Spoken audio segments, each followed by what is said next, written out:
The entire restaurant of the Obsidian Room fell into a sudden, shocked silence. It was the kind of unnatural quiet where the scrape of a silk sleeve or the settling of ice in a glass felt like an intrusion. A pin dropping on the imported Italian marble floor would have sounded like a gunshot. Julian Blackwood, the 32-year-old titan of global finance and, regrettably, the city's most coveted bachelor, had just delivered a proposition so audaciously ridiculous it bordered on performance art.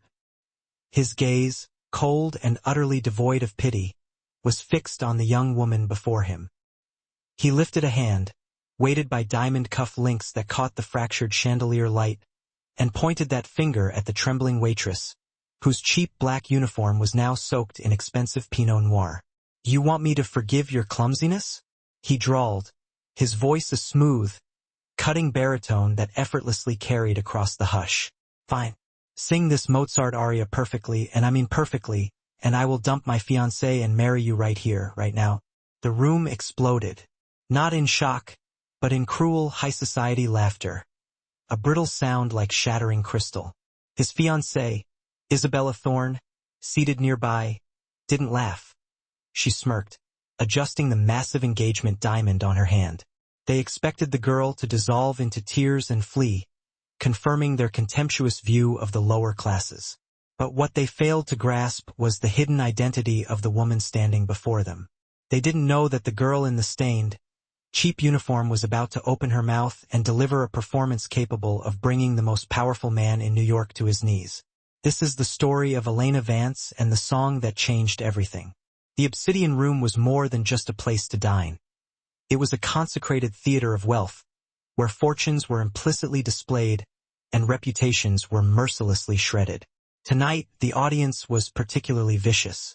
Crystal chandeliers, dripping from the vaulted ceiling like frozen, expensive tears, cast a thin, fractured light over a tableau of politicians, hedge fund managers, oil tycoons, and tech moguls who were currently dissecting caviar that cost more than a Honda Civic. Elena Vance instinctively adjusted the stiff collar of her black uniform. It was rough and abrasive against her neck, a constant physical reminder of her station. Here, she was nothing but a ghost, gliding between tables, refilling water glasses, clearing silver plates, and absorbing the casual, profound disdain of the city's ruling elite. "More wine now?" A voice snapped, laced with impatience. Elena turned, her gaze automatically lowered in deference. "Of course, Miss Thorne." Isabella Thorne reigned supreme at the central table, the undisputed, highly publicized queen of the evening. She wore a bespoke red silk gown that appeared molded to her body, and on her finger, the famous Blackwood diamond sat, heavy and oppressive. A stone substantial enough to cause a visible bruise if clenched. Beside her sat the man who had bought the dress and the diamond, Julian Blackwood. Julian was staring at his phone, the picture of refined, utterly devastating boredom. At 32, he possessed the kind of sharp, chiseled features that had graced the covers of both Forbes and GQ in the same month. The rare combination of ruthless intellect and genetic lottery win. As the CEO of Blackwood Dynamics, he moved global markets with a mere whisper. Tonight, however, he looked like a prisoner, desperate to be anywhere else rather than listening to his fiancée detail her grievances about the overly complicated garnish on her poached lobster. "Julian, are you listening to me?" Isabella hissed, her perfectly manicured nails tapping an anxious rhythm on the damask tablecloth. "I said the soprano they hired for the wedding is distinctively average. I simply won't have mediocrity at the Blackwood Thorne wedding. It reflects poorly on my brand." Julian sighed, finally sliding his phone into the internal pocket of his tuxedo jacket. His eyes, dark and highly intelligent, looked profoundly tired. "Isabella, it's a wedding, not a coronation." He cleared his throat, leaning back slightly. "No one is going to be critiquing the vibrato of the wedding singer while they're drunk on vintage Dom Perignon. I will be," Isabella countered icily, her voice sharp with injured pride. Elena approached their table carrying a fresh bottle of expensive Pinot Noir. Her hands were professionally steady. They always were, but her heart hammered a frantic, irregular rhythm against her ribs. Being this close to Julian Blackwood was intensely unnerving. It wasn't just the almost vulgar scale of his wealth. It was the sheer intensity of his presence. He seemed to observe everything, even when he pretended not to look. As Elena leaned in to delicately pour the wine, disaster struck. A runner from the kitchen, moving too fast, rushed past and collided hard with her shoulder. Time seemed to warp and slow. The bottle slipped from her grasp. The dark, garnet-red wine arced lethally through the crystal-clear air and splashed violently, staining the entire pristine bodice of Isabella's red couture dress. A collective, massive gasp from the surrounding tables sucked the oxygen right out of the room. "You incompetent little rat!" Isabella shrieked, vaulting instantly to her feet. Her chair screeched against the marble floor, a harrowing sound. "Look what you did! This is custom couture." Elena went instantly white. I am so profoundly sorry, Miss Thorne. I was bumped. I don't care about your excuses." Isabella grabbed a fine linen napkin and began scrubbing frantically at the stain, which predictably only served to grind the expensive wine deeper into the silk fibers. She spun her fury onto Elena, her eyes blazing with raw, distilled malice. "Manager! Where is the manager? I want this girl fired. No, I want her blacklisted from every service job in Manhattan." Marcus, the floor manager, materialized instantly, already sweating profusely through his expensive suit. "Miss Thorne, Mr. Blackwood, I apologize profusely. Elena, get to the kitchen immediately. You're done here." Wait, the single word, spoken in Julian's deep register, cut through the escalating chaos like a precision scalpel. Julian Blackwood remained perfectly seated, calmly swirling the small amount of remaining wine in his own glass. He finally looked up, his expression utterly unreadable, his eyes shadowed. "Julian, don't interfere," Isabella snapped, her face flushed with unbridled rage. "She ruined my dress. It was an accident, Isabella," Julian said, his voice smooth and lethally deep. "And honestly, the wine matches the silk. It's arguably an improvement." A small, choked laugh erupted from a nearby table, quickly stifled. Isabella's face turned crimson, not from the spilled wine, but from pure, blinding humiliation and rage. "Are you defending the help?" she spat, incredulous. Julian looked at Elena for the first time. Really looked. He saw the frayed, uncomfortable collar of her uniform, the sheer exhaustion in her tired brown eyes, the few stubborn strands of brown hair escaping her tightly wound bun. But he also registered something else, something unexpected. She wasn't crying. She was standing poker straight, her jaw rigid and set, terrifyingly pale, yes, but unbroken. Her fear was palpable, but her spirit hadn't shattered. This small kernel of defiance intrigued him immensely. "I'm just saying," Julian drawled, leaning slowly back into his chair, "that firing her seems dreadfully boring. We are celebrating our engagement tonight, aren't we? Let's have some fun." "Fun?" Elena whispered, her voice nearly inaudible, laced with pure disbelief. Julian rose to his full, towering height. He walked over to the small, elevated stage where a string quartet had just concluded a light serenade. On the mahogany music stand lay an open piece of sheet music, an impossibly difficult aria from Mozart's The Magic Flute, specifically, Der Holly Rake Cocked in Meinem Herzen, the legendary Queen of the Night aria, which the highly paid soprano had struggled to execute earlier that evening. Julian picked up the music. He looked back at Isabella, a cold, cruel glint flickering in his dark eyes. He was fundamentally tired of Isabella's endless pretension, tired of her claiming to be a patron of the arts when she couldn't differentiate Mozart from Madonna. He wanted to shine a blinding spotlight on the absurdity of her elitism. "Tell you what," Julian said, his voice projecting across the once silent restaurant with effortless authority. "Isabella says you have no talent, no worth, only a clumsiness that ruins expensive things. But I believe talent can sometimes hide in the dirtiest places." He walked back to Elena and deliberately shoved the sheet music into her trembling hands. "Sing this," Julian commanded, his tone dripping with dark, mocking sarcasm. This is der Holly Rake, the queen of the night. It demands a high F. If you can sing this, and I mean genuinely sing it, not just screech like a dying alley cat, I won't let Marcus fire you. He paused, a wicked, calculated smile curling his lips as he surveyed the genuinely shocked crowd. He decided to raise the stakes to an utterly impossible level, purely to mock the sanctity of his own sterile engagement. In fact, Julian announced loudly, ensuring every person in the room heard him. If you can sing this Mozart aria to perfection, I will end my engagement with Isabella tonight and marry you instead. A collective, massive gasp rippled through the room. Isabella's jaw dropped open, transforming her face into an ugly mask. Julian, that is not funny. I'm deadly serious, Julian lied smoothly, his penetrating eyes locking onto Elena's terrified gaze. Go on, waitress.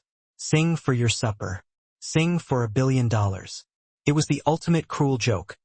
A bored billionaire leveraging a servant's dignity and life for a moment of cynical entertainment by assigning her an impossible task.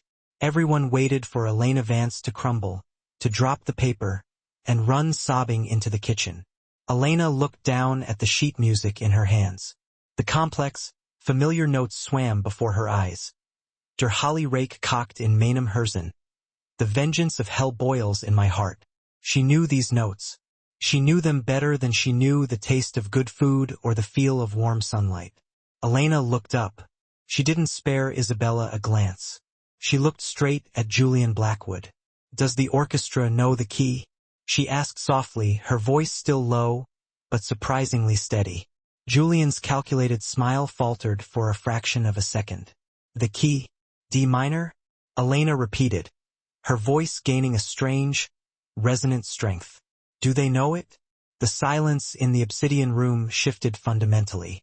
It transformed instantly from the awkward quiet of second-hand embarrassment to the confused, tense silence of completely unexpected defiance. Julian blinked. He had meticulously anticipated many things.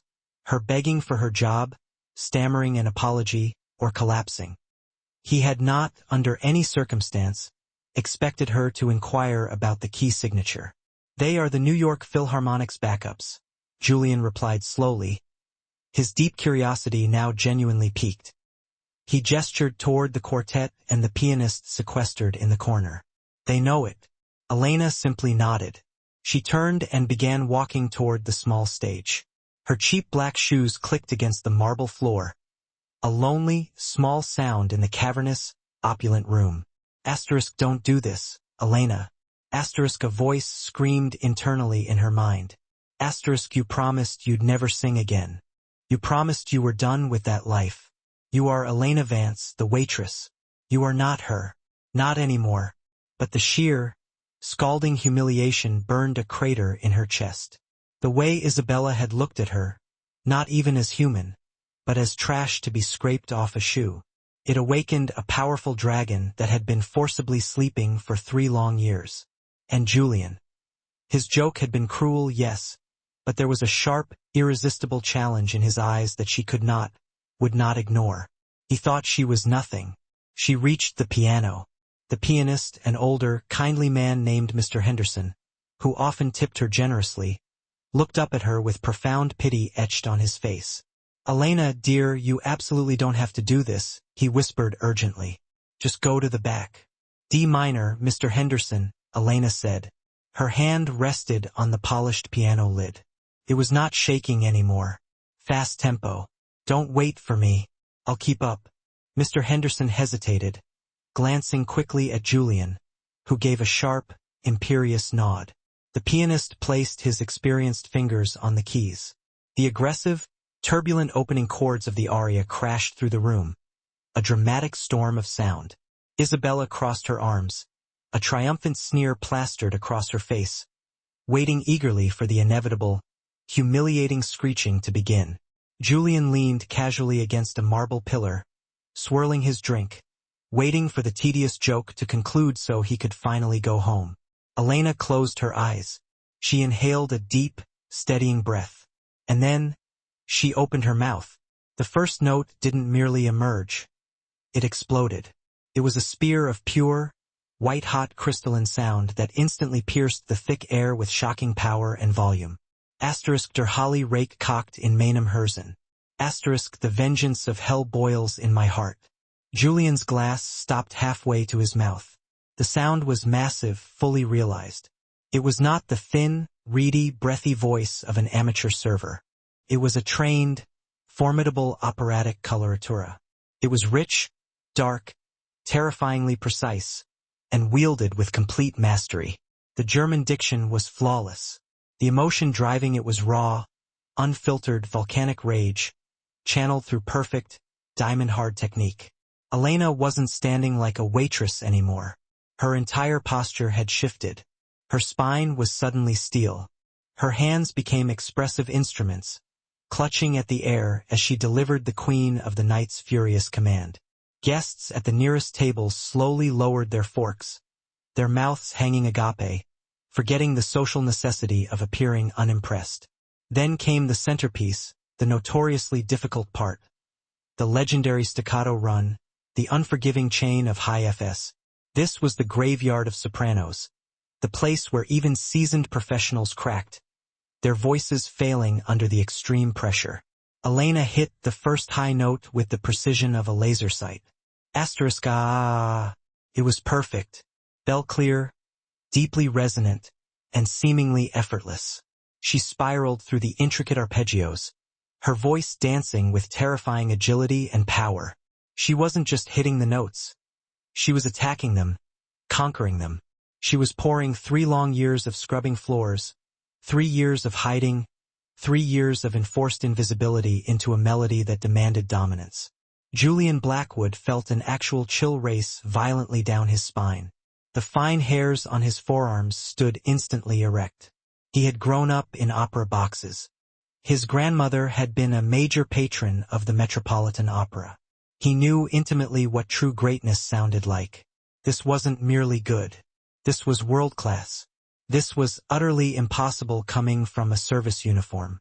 He stared at the woman he had just mocked.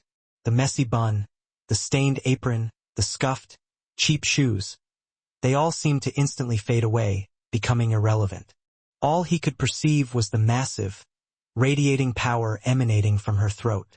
She was glowing with a fierce, terrifying, and completely unexpected beauty. Isabella Thorne had gone sickly pale. The triumphant sneer had entirely vanished, replaced by a look of absolute, sickening horror. She was no longer looking at a clumsy waitress. She was staring at a dangerous, highly accomplished rival. Elena struck the final, resolving cadence, holding the last, defiant note with a lung capacity that defied anatomical logic, letting the sound ring through the crystal chandeliers until the very air in the obsidian room seemed to vibrate violently. Then, she cut it off. Silence. Absolute, deep, suffocating silence. It lasted for 5 seconds. 10 seconds. No one in the room moved a muscle.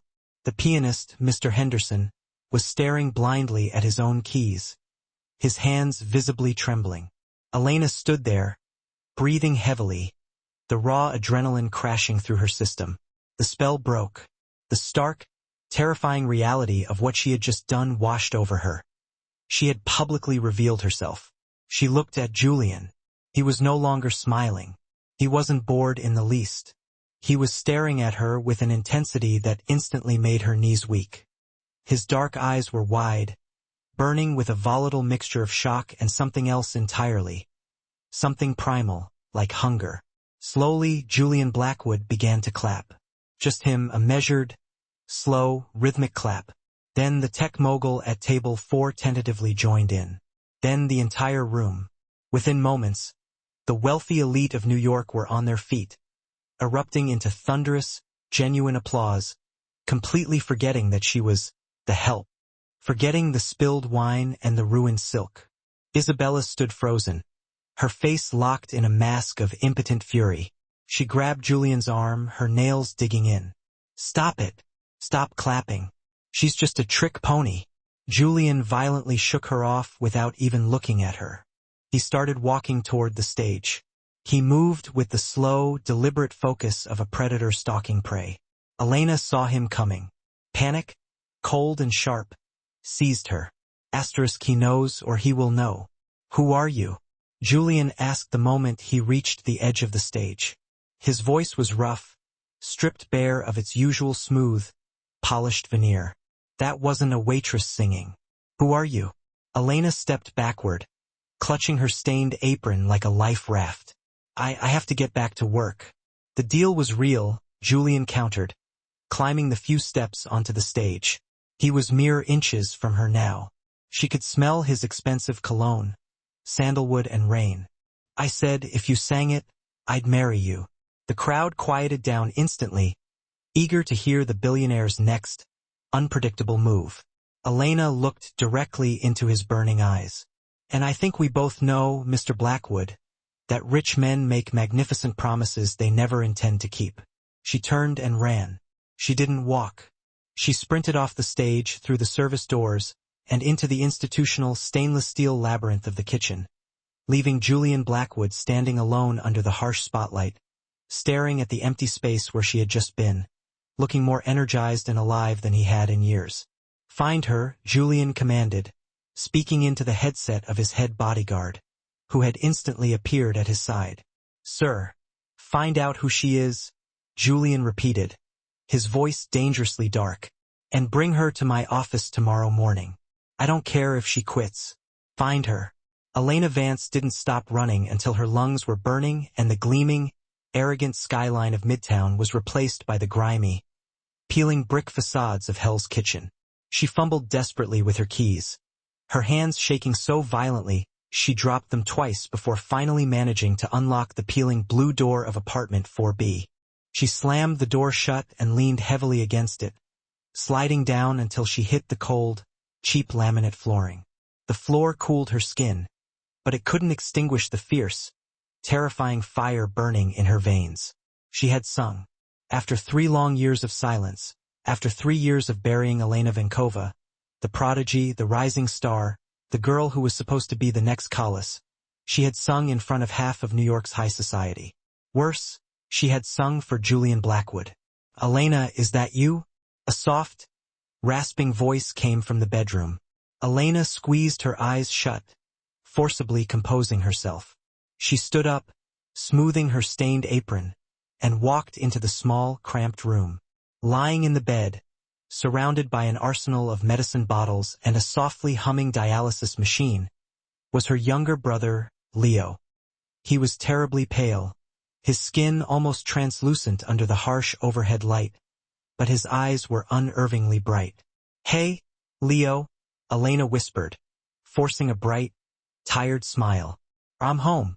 You're early, Leo said, coughing slightly. Did Mr. Marcus let you go? Something like that, Elena lied, moving to the bed. She sat on the edge, gently brushing a lock of hair off his damp forehead. I quit. Leo's eyes widened instantly. Elena, the rent, my treatment. I'll find another job tomorrow, she promised fiercely, gripping his thin hand. I'll scrub toilets if I have to.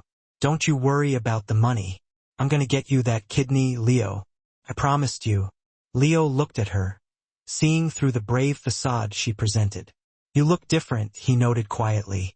You look like you used to, before Mom died, before the scandal. Elena looked away quickly. The scandal. The nightmare night her life had imploded. The night her voice had notoriously cracked at the prestigious conservatory showcase because her water bottle had been spiked, effectively ruining her debut and her scholarship in one disastrous, public swoop. The malicious rumors that followed, drug use, instability, mental breakdown, had all been systematically planted by an unknown rival. She had lost everything. Her future, her reputation, her funding, and then, months later, her mother to a sudden heart attack induced by the overwhelming financial stress of the debts. She had vowed, then and there, never to sing again. Singing was dangerous. Singing destroyed things. Go to sleep, Leo, she murmured, kissing his forehead. I have to figure some things out. Across the sleeping city, in the icy, minimalist penthouse of the Blackwood Tower, the atmosphere was far less domestic. Julian Blackwood stood looking out at the million electric lights of the city below, a tumbler of amber scotch cold in his hand. The penthouse was sharp, modern, and profoundly empty, much like the trajectory of his life until 15 minutes ago. "Sir, I have the file," a voice said from behind him. Arthur, Julian's head of security and personal investigator, placed a thin manila folder on the reflective glass desk. "That was fast. She wasn't hard to find. Once we ran a facial recognition scan against public records," Arthur said, his tone professional. "Her name is Elena Vance, age 24, currently or formerly employed as a server at the Obsidian Room. Lives in Hell's Kitchen with a younger brother, Leo, who is in end-stage renal failure." Julian picked up the file. He flipped it open, scanning the text. "No criminal record?" "No. But here is the interesting part." Arthur pointed to a faded, clipped newspaper article from 3 years prior. Before she was Elena Vance, the waitress, she was Elena Vankova, a scholarship student at Juilliard, a soprano, top of her class. Julian's eyes narrowed dangerously as he read the sensational headline, "Prodigy Meltdown. Vankova chokes on stage amidst drug rumors." "She didn't choke," Julian murmured, remembering the colossal, powerful sound of her voice in the restaurant. "That woman has ice water in her veins. You don't sing the Queen of the Night like that if you're unstable." "There's more," Arthur added, anticipating the question. "Oh, the rumors that destroyed her career and reputation, they were traced back to a specific PR firm owned by the Thorne family." Julian froze. "Thorne? As in Isabella?" "Isabella's father owns the firm." Arthur hesitated.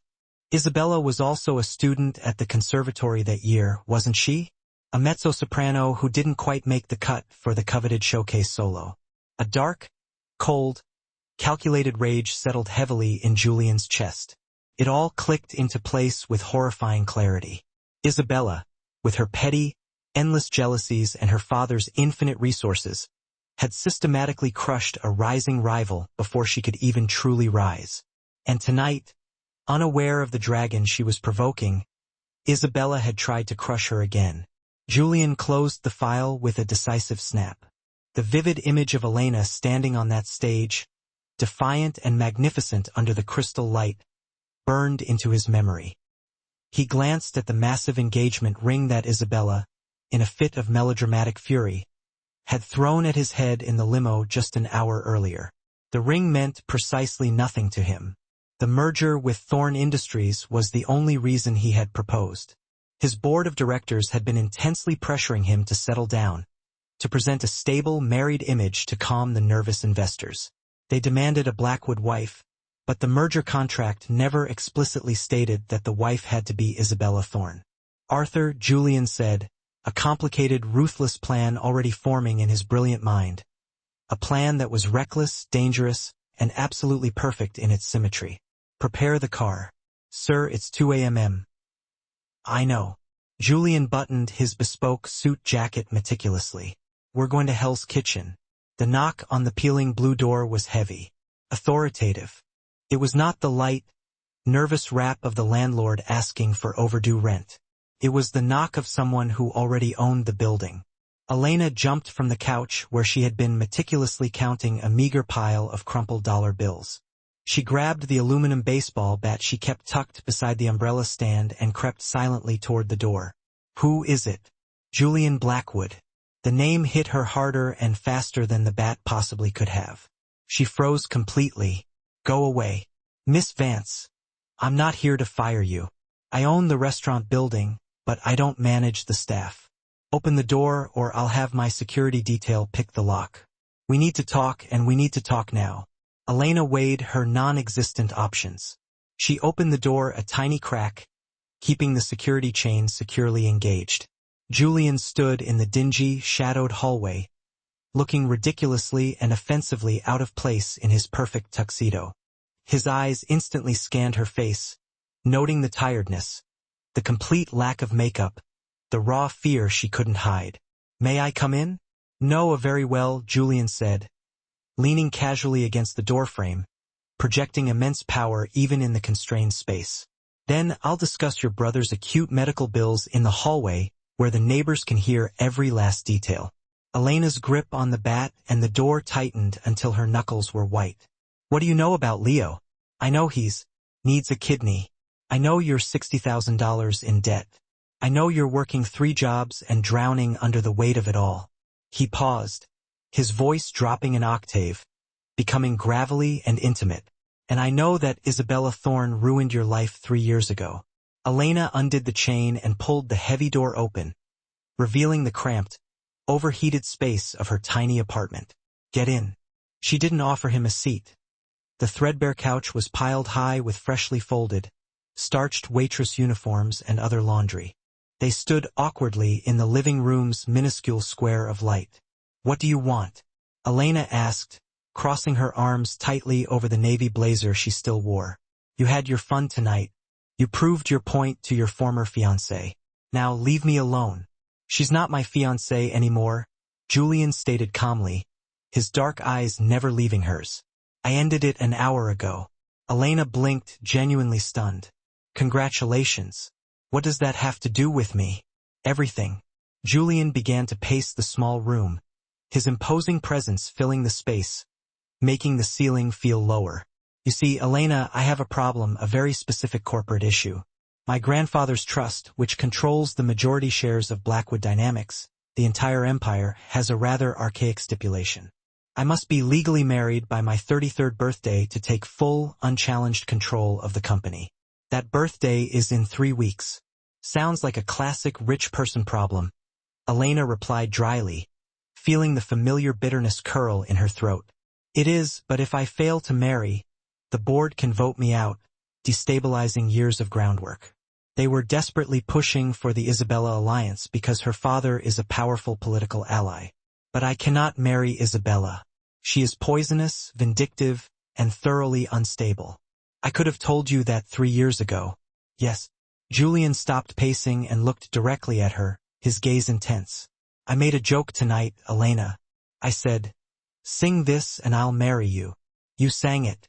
You fulfilled the condition. Elena's sharp, incredulous laughter echoed briefly in the small room. You're insane. You can't possibly be serious. I'm a businessman, Elena. I deal in transactions. He stepped closer, eliminating the remaining distance between them. I need a wife who is intelligent, who has proven she is poised under fire, and who, quite frankly, has a deeply personal reason to hate the Thorne family as much as I do right now. I need someone who can play the part of Mrs. Blackwood for exactly 1 year. After that, we divorce. I keep my company. You get a substantial settlement. I'm not a prop, Elena spat, her pride flaring like tinder, and I am absolutely not for sale. Everyone has a price, Julian said coldly, pulling a crisp leather checkbook from the inner pocket of his impeccably tailored suit jacket. He uncapped a gleaming silver fountain pen, the action unnervingly deliberate. How much is Leo's surgery? The best specialists, the post-operative care, the recovery wing. Elena went silent, the name of her brother, Leo, hanging heavy and terrible in the stifling air. I can have him transferred to Mount Sinai Private Wing by morning, Julian continued, his voice softening just enough to make the offer irresistible. I can ensure he gets the best pediatric kidney specialist in the country. I can wipe your $60,000 of crushing debt. I can give you your life back. Elena stared at the pristine checkbook. This was a deal with the devil, a cold, calculated manipulation of her profound desperation. Julian Blackwood was dangerous. But then she thought of Leo's thin cough in the adjacent room, of the relentless 3 years of scrubbing floors and skipping meals to scrape by. What are the terms? She whispered, the fight draining out of her. Julian didn't smile. This was purely business. We marry in secret within 3 days, a formality. Then a public, lavish wedding in 2 weeks. You live in my penthouse. You attend galas, corporate dinners, and board meetings. You play the role of the woman who swept me off my feet and made me forget my past mistakes. You make Isabella Thorne look like a distant, unsavory memory. And the singing? Elena asked, her voice tight. Do I have to sing for them? Julian hesitated, remembering the raw, astonishing power of her performance earlier. Only if you want to, but I suspect, Elena, that silencing that voice is what's actually killing you inside. Elena looked down at her work-worn hands. 1 year. $10 million at the end of the contract, Julian finalized, plus all medical expenses for your brother, unlimited regardless of what happens between us. Elena took a shaky, deep breath. She looked at the man who had humiliated her, then fiercely defended her, and was now offering to save the only person she had left in the world. Write it down, she said. Excuse me? The contract, Elena said, her eyes hardening into the look of a true negotiator. I want it in writing, and I want an ironclad clause that specifies separate bedrooms. This is a business arrangement, Mr. Blackwood. I am not your lover. I am your highly compensated employee. Julian's lips twitched. A spark of genuine amusement, mixed with sharp respect, lit up his eyes. Isabella would have thrown herself onto the couch. Elena was already building impenetrable walls. Agreed, Julian said. Arthur, my head of security and legal counsel, is waiting outside with the papers now. Shall we? Elena looked toward her brother's bedroom door, hearing his shallow breathing. I need 10 minutes to pack. Take your time, Julian said, settling the checkbook back into his pocket. Welcome to the family, future Mrs. Blackwood. The twist begins. 3 days later, the City Hall ceremony was quick, sterile, and emotionless. No cameras, just Arthur as the sole witness signing the documents. But the real storm began the following Monday. Elena stood paralyzed in the massive walk-in closet of Julian's penthouse, staring at rows upon rows of designer clothes that had been delivered that morning. She wasn't wearing her café uniform anymore. She was wearing a perfectly tailored navy blazer and pristine white silk trousers, looking every inch the composed, powerful billionaire's wife. Julian walked in, adjusting the knot of his dark blue tie. He stopped when he saw her. For a moment, he forgot about the impending merger, the board meeting, and the entire edifice of the lie they were constructing. She looked breathtakingly stunning. Ready? He asked, his voice low. For what? The press conference, Julian said, handing her a sleek pair of oversized black sunglasses. We're announcing the engagement and the firm wedding date.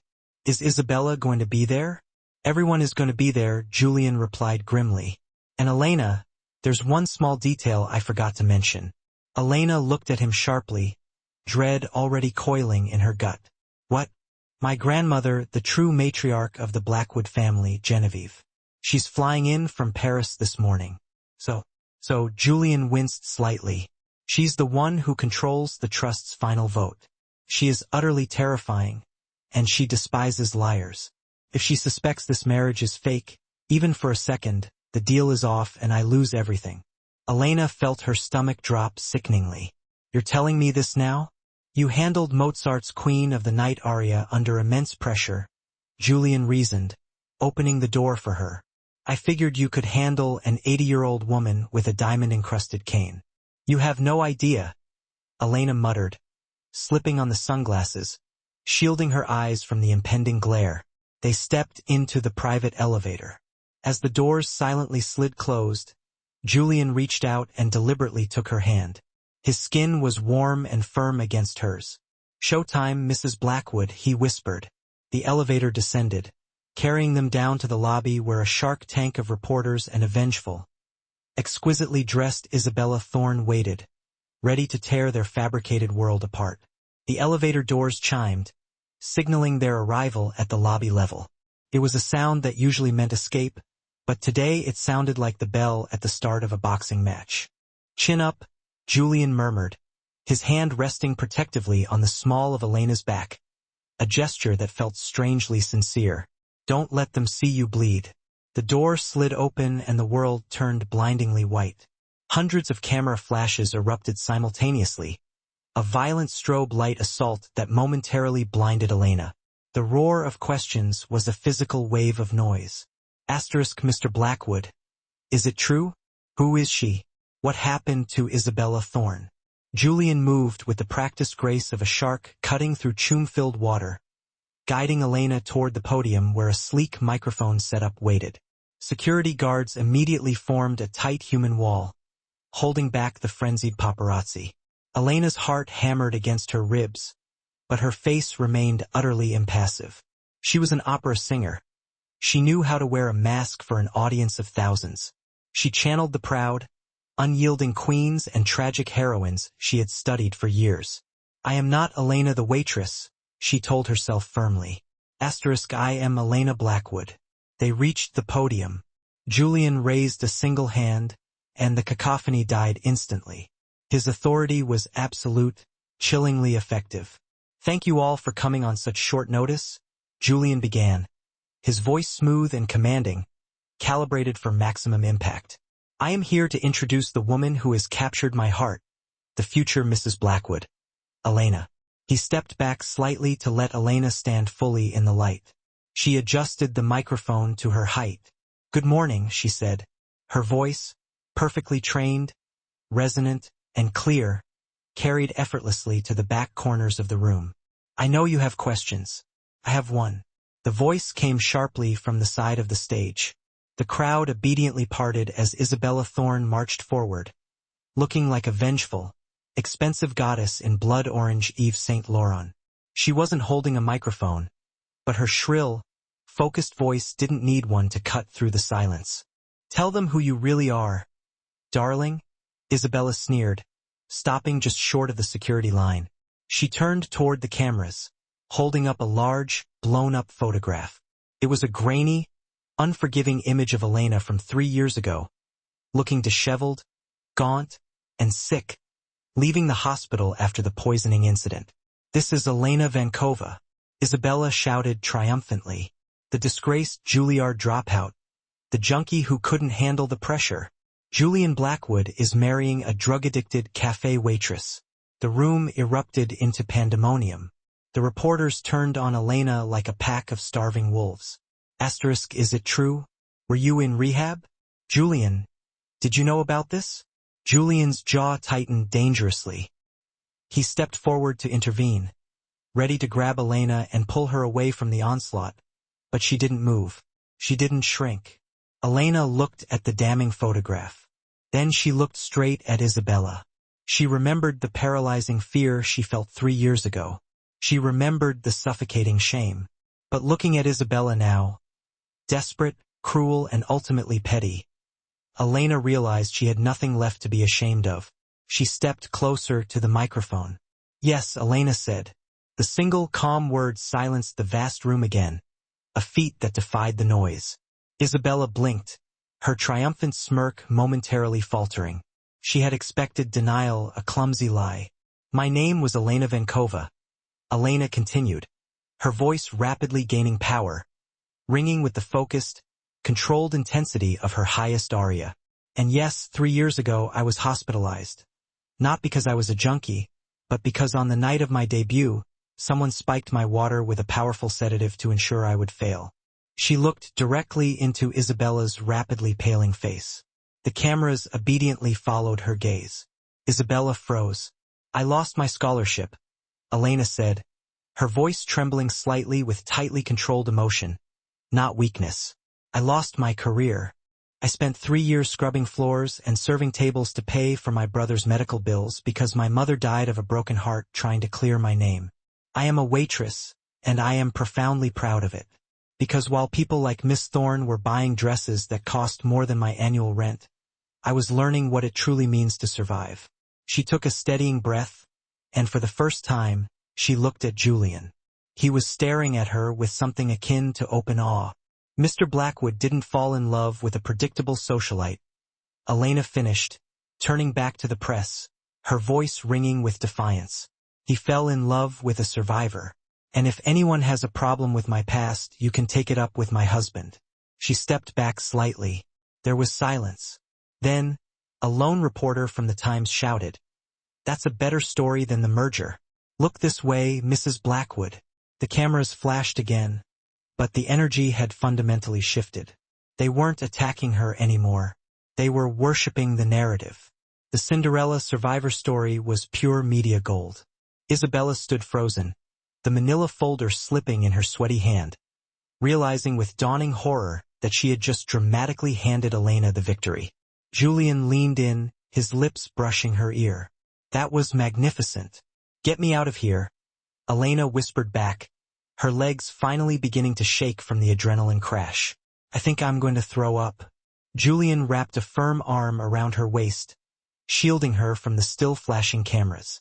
Arthur Carr now. 2 weeks passed in a blur of custom fittings, meetings with florists, and high-level legal briefings. Elena moved fully into the penthouse, though, true to the contract, she slept rigidly in the spacious guest wing. Yet, the lines were subtly blurring. They ate breakfast together, debating global politics over imported coffee.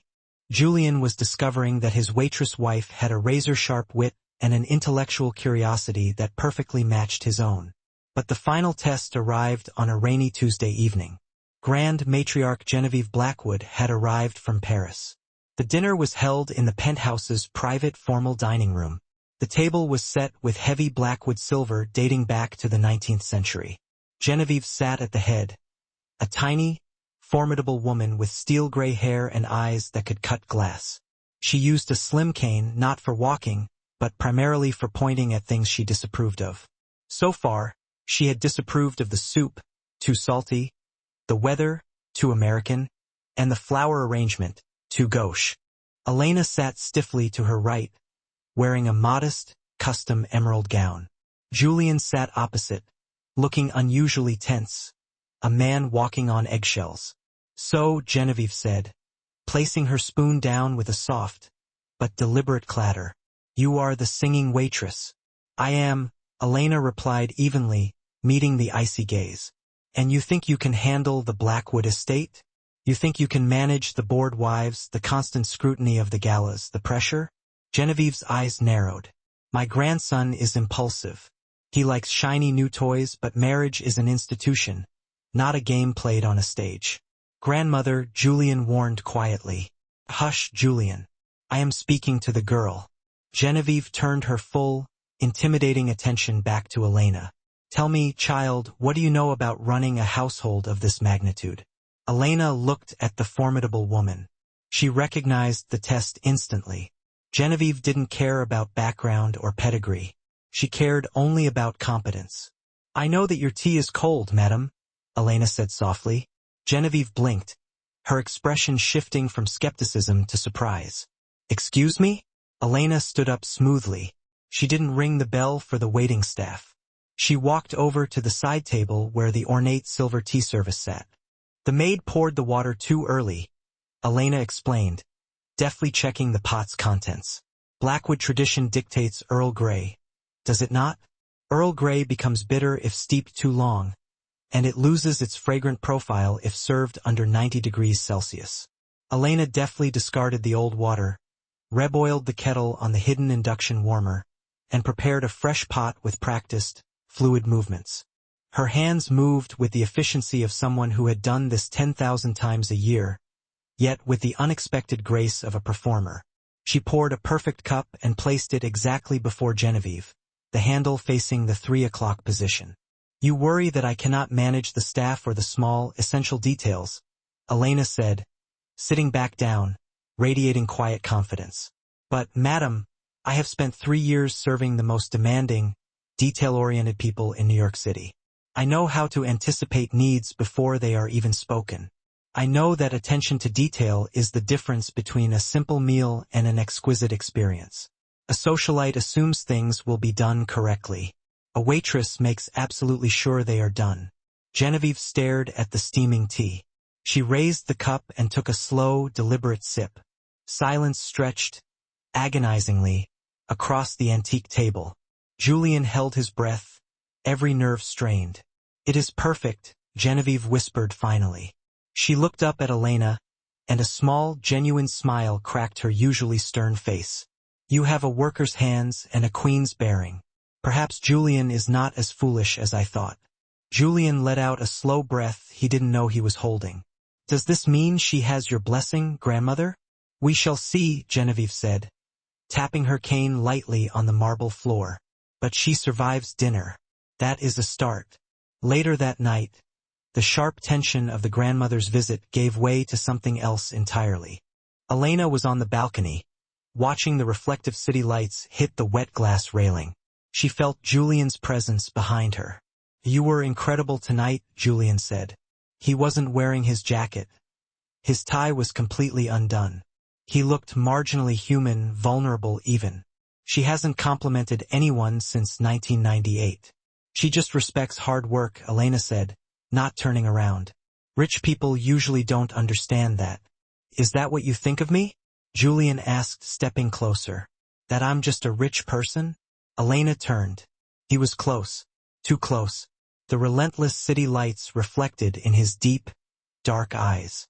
I think you're a man who is used to buying exactly what he wants, Elena said, her voice trembling slightly in the cool air. And I think you're confused about what exactly you bought. I'm not confused, Elena. Julian reached out, his hand brushing her cheek, a touch that was searing and unexpected. When I saw you on that stage, when I heard you sing, it wasn't a transaction. It was the first time in my life I felt something real. Julian, the contract. Burn the contract, he whispered. He leaned in, crushing the space between them. Elena froze. Her mind screamed at her to push him away, to remember that this was fake, that in 11 months she would be gone, richer, but alone. But her heart, her traitorous, hungry heart, leaned forward. Their lips met. It wasn't the polite, staged kiss for the cameras. It was hungry. It was desperate. It was the physical release of weeks of pent-up adrenaline and hidden, undeniable attraction. Julian kissed her like he wanted to devour her, and Elena kissed him back with the raw, consuming passion of an aria. For a single, eternal moment the lie vanished. There was only them. The moment was brutally shattered by the jarring ring of a cell phone. Julian pulled away, breathless, his forehead resting against hers. Ignore it. It's your private line, Elena whispered, her pulse racing uncontrollably. You have to answer. Julian groaned and pulled the phone from his pocket. He looked at the screen, and the softness instantly vanished. His face went ice cold. What is it? Elena asked, sensing the terrifying shift in his demeanor. It's Arthur, Julian said, his voice flat, devoid of warmth. He says there's been a break-in at the law firm holding our prenuptial agreement. Elena's blood ran cold. The contract? Gone, Julian said, looking at her with genuine horror now. Someone stole the hard copy. The one that outlines the exact payment, the fake dates, the separate bedrooms, everything that proves this marriage is a fraud. Isabella, Elena breathed, the realization sinking like a stone. If she leaks that to the press, or worse, to my grandmother, Julian said, gripping the phone until his knuckles turned white, I lose the company immediately. And you look like nothing more than a desperate gold digger who was paid to marry me. The wedding is in 2 days, Elena said, panic rising into her throat. What do we do? Julian looked at her. The tender man from moments ago was replaced by the ruthless, calculating CEO. But this time he wasn't fighting against her. We go on the offense, Julian vowed, his eyes glittering with cold resolve. She wants to ruin the wedding? Let her try. But she's forgetting one crucial thing. What? She's dealing with a Blackwood now, Julian said, taking Elena's hand. His wife. The wedding of Julian Blackwood and Elena Vankova was billed as the social event of the decade. St. Patrick's Cathedral was packed with 1,500 guests. A sea of haute couture, old money, and political power players. Outside, the streets were barricaded as thousands of onlookers and a legion of press fought to catch a glimpse of the Cinderella bride. Inside the cathedral, the air was thick with the overpowering scent of 10,000 white roses and an underlying current of unbearable tension. Elena stood at the back of the massive nave, her arm linked through Leo's. Her brother, looking healthier than he had in years thanks to the dialysis and preoperative care Julian had arranged, was beaming with nervous excitement. You look like an angel, Leo whispered, his voice catching slightly. Elena felt anything but angelic. She was wearing a custom Vera Wang gown that cost more than she used to make in 5 years. A masterpiece of silk organza and French lace, fitted to perfection. But beneath the silk, her heart hammered against her ribs like a trapped, frantic bird. They hadn't found the contract. Arthur's team had scoured the city, but Isabella had vanished, gone to ground until the perfect, ruinous moment to strike. Elena knew with sickening certainty that the moment was now. As the massive pipe organ thundered to life, playing the opening notes of the bridal march, Elena took a deep breath. She wasn't just walking down an aisle. She was walking into a finely laid minefield. "Ready?" Leo asked. "No," Elena whispered, firming her grip on his arm. "Let's go." The walk seemed to take an eternity. Every face she passed seemed to be analyzing her, judging her, trying to determine. Do they know? Ahead at the altar stood Julian. He looked devastatingly handsome and powerful in his morning suit, but his jaw was set hard. His eyes found hers through the distance, and for a brief second, the mask slipped. She saw the fear, the protective fury, and something else, that raw, hungry look from the balcony. She reached the altar. Leo kissed her cheek, tears welling in his eyes, and took his seat in the front pew. Julian took her hand. His grip was tight, almost painfully reassuring. "She's here," Julian murmured, barely moving his lips. "Third row, left side, wearing black." Elena didn't look. She focused on the Archbishop, an imposing figure in gold vestments, who began the ceremony with solemn gravity. The words washed over Elena. "Dearly beloved, we are gathered here today." It all felt completely surreal, a multi-million-dollar performance, and she was the lead actress. Then came the moment they had dreaded, the traditional challenge. If anyone here present knows of any just cause why these two may not lawfully be joined in matrimony, speak now or forever hold your peace. Silence filled the vast, soaring cathedral. A second passed, then another. Elena almost allowed herself to breathe a sigh of relief. Click, clack, click, click. The sharp, unnatural sound of high heels on marble echoed precisely. "I do." Isabella Thorne stepped out of the pew. She wasn't wearing black. She was wearing a dress the color of spilled blood, the exact shade of the wine she had thrown at Elena years ago. She held a thick manila folder high in the air like a weapon. A collective gasp rippled through the church. Cameras shuddered frantically from the press gallery. "This marriage is a fraud," Isabella's voice shrieked, bouncing off the vaulted ceilings. Her heels clicking a sharp, judgmental rhythm on the polished marble. She didn't hesitate, striding straight up the center aisle toward the sacred space of the altar. "This entire farce," Isabella's voice cut the silence like glass, "is merely a calculated business transaction designed solely to deceive the Blackwood board and manipulate the company's stock. And you, Madame Genevieve, are being played for a fool." Genevieve Blackwood, the formidable matriarch, seated in the very first row, seemed to crystallize.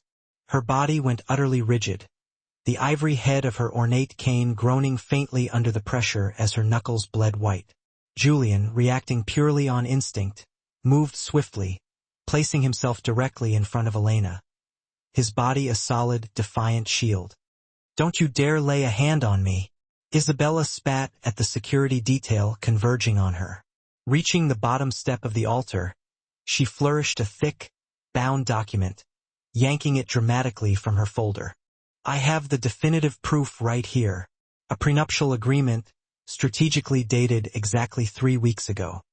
She smoothed the pages and began to read aloud, her voice steeped in theatrical venom. "Clause 4, Section A, the wife, identified herein as Elena Vance, agrees to perform the duties of spouse for a period of no less than 12 calendar months in exchange for a lump sum payment of $10 million, payable immediately upon the finalization of divorce proceedings. Clause 4, Section B. The husband, Julian Blackwood, agrees to fully cover all outstanding and ongoing medical expenses for the wife's immediate sibling." A wave of audible shock broke over the congregation. The carefully manicured silence shattered instantly. The hallowed cathedral transformed, quite literally, into a deafening circus. Reporters shrieked questions, flashbulbs popped like machine gun fire, and dozens of guests shamefully scrambled onto the ornate mahogany pews just to get a clearer view of the unfolding scandal. Isabella pivoted toward Genevieve, her face alight with savage, unholy triumph. "Do you see her true colors now?" She hissed. "She's a fraud, Genevieve. A paid escort with a surprisingly good voice. Nothing more. Julian merely hired this little singer to secure his inheritance. A mercenary in a white dress." Slowly, deliberately, Genevieve Blackwood began to rise. The effect was immediate and absolute. The riotous noise in the cathedral abruptly choked and died, replaced by a suffocating, fearful stillness. The formidable matriarch surveyed the scene, from the venomous Isabella to the defensive Julian, finally settling her gaze. A terrifying, unreadable stare of polished stone upon Elena. "Is this true?" Genevieve finally demanded. Her voice was barely a whisper, yet it possessed an unnerving acoustic clarity, slicing cleanly through the thick silence. Julian instinctively parted his lips, ready to execute the practiced Blackwood move. To lie, to spin the narrative, to do whatever was necessary to win the deal and secure the empire. But before he could utter a single mitigating syllable, Elena stepped out from behind his protective shadow. She faced the hundreds of judging, cruel faces, absorbing the hateful, triumphant smirk etched on Isabella's features. Her gaze lifted momentarily to the magnificent stained glass window above the altar, depicting figures of early martyrs who had died for their unwavering truth. "Yes," Elena stated. Her voice was perfectly clear, resonant, and projected with the raw power of a true queen of the night. The massive crowd collectively inhaled, a sharp, ragged gasp. Julian stared at her, completely stunned. Elena moved deliberately, descending 2 altar steps until she was physically level with Isabella, then turned fully to address Genevieve. "Yes, madam," Elena repeated, holding her chin high, refusing to shrink. "Every single word in that contract is absolutely true. 3 weeks ago I was genuinely drowning. My brother, Leo, was dying in a sterile hospital bed, and I had absolutely nothing left to save him. Your grandson offered me a lifeline, $10 million to simply play a role. I took it, and let me be clear, I would take it again in a heartbeat to save Leo's life. I am not, and will never be, ashamed of sacrificing myself for the people I love." She allowed her declaration to hang in the air, a devastating, beautiful honesty. The previously solid image of the greedy gold digger, the mercenary bride, began to fissure and crumble, replaced by the infinitely more complex portrait of a desperate heroine. Then, Elena turned her attention wholly to Julian. She ascended the steps, rejoining him at the altar, and gently took his hands, finding them surprisingly cold. "But Julian," she spoke so softly it was meant only for his ears, ignoring the 1,500 rapt spectators. "That was 3 weeks ago. We signed a contract for a simple performance. But somewhere between the staged press conference, the late-night teasing, and the moment you kissed me on that balcony, I didn't just forget my lines, I forgot the whole script." Julian's eyes widened, recognizing the immense weight of her admission. Elena wheeled back toward the hushed congregation, her voice now soaring, vibrating with raw, undeniable emotion. "I stood on a stage in his restaurant, covered in spilled wine, and I sang Mozart," she declared, "because I fundamentally refused to be broken. And Julian Blackwood was the very first man in my life who didn't try to silence me. He challenged me to sing louder." She reached out, grasping the damning prenuptial agreement from Isabella's shocked, paralyzed hands. "Isabella is correct. This piece of paper declares that our marriage is nothing but a calculated lie." With a tremendous, shocking sound that echoed violently in the cathedral's perfect acoustics, Elena tore the thick legal document squarely in half. She ripped it again and again, the $10 million agreement disintegrating into meaningless white confetti scattering around her feet. "I don't want the money," Elena proclaimed to the stunned world. "I am breaking the contract now. If you choose to marry me, Julian Blackwood, you marry me. Elena Vance from Hell's Kitchen. No deals, no secret timelines, just us." A dense, suffocating silence immediately blanketed the scene. Every eye, all 1,500 pairs, was fixed solely upon Julian Blackwood, the notorious billionaire playboy, the man whose entire existence was predicated on maximum control and guaranteed return on investment. Julian looked at the shredded evidence lying at his feet. He looked at Isabella, who was visibly trembling, vibrating with the catastrophic rage of a plan spectacularly backfired. Finally, his gaze settled on Elena. She stood exposed, completely vulnerable, offering him nothing tangible except her naked, terrifying truth. A slow, genuine smile broke across Julian's face, one that reached deep into his usually guarded eyes, utterly transforming his features. He closed the remaining distance, invading her space, and wrapped a hand around her waist with a fierce, sudden possessiveness that elicited a collective, audible swoon from the guests. "You're fired," Julian whispered, his voice rough and uneven. Elena's breath hitched, her eyes wide. "What?" Julian pulled her closer, the sheer force of his emotion roughening his voice further. "You're fired as my employee, but I would like to offer you a new position, Elena. Permanent one. I love you. I think I loved you the second you hit that impossible high F in the restaurant." He wasted no more time on formalities, kissing her fiercely right there at the altar, before the vows, before God, and squarely in front of the hungry lenses of the paparazzi. It was a searing, passionate, utterly public kiss that instantly negated every clause and condition of the $10 million contract. When they finally pulled apart, both breathless, a measured, rhythmic sound cut through the lingering silence. Tap, tap, tap. Genevieve Blackwood was applauding. A slow, deliberate, utterly shocking ovation, delivered with the head of her cane. A rare, genuinely amused smile creased the corners of her normally severe face. "Well," Genevieve announced loudly to the thoroughly stunned cathedral. "That, I must admit, was certainly more entertaining than the usual vows. The girl has just unilaterally fired Julian. She ripped up $10 million in a church. She is either an absolute fool, or she is desperately, dangerously in love. Either way, she is volatile enough to be a Blackwood." She gave a crisp wave of her cane toward the confused archbishop. "Get on with it, man. Before someone else has the nerve to interrupt." Isabella stood frozen, her mouth agape, utterly defeated. Her nuclear bombshell had detonated, yes, but the resulting fallout had inexplicably transformed into a celebratory fireworks display for her enemies. Julian, now fully in control, turned his attention to Arthur, his unflappable head of security. "Arthur, escort Miss Thorne out. And Arthur," Julian added, his voice cold as ice, "hand the press the file we discussed." Arthur nodded grimly. He approached Isabella, pulling a thick, ominous manila envelope from the inside pocket of his jacket. The proof, the unassailable documentation of the doping scandal Isabella had suppressed 3 years prior. Isabella saw the envelope, understood instantly what it contained, and turned a sickly, deathly white. She required no further escort. She spun around and fled down the center aisle, the sound of her self-inflicted defeat clattering loudly on the marble floor, pursued instantly by half the press corps, now ravenous for her destruction. Julian turned back to Elena, his gaze alight with triumph and deep affection. "Where were we, Mrs. Blackwood?" Elena smiled fully, the pent-up tension finally releasing in tears that tracked warm paths down her cheeks.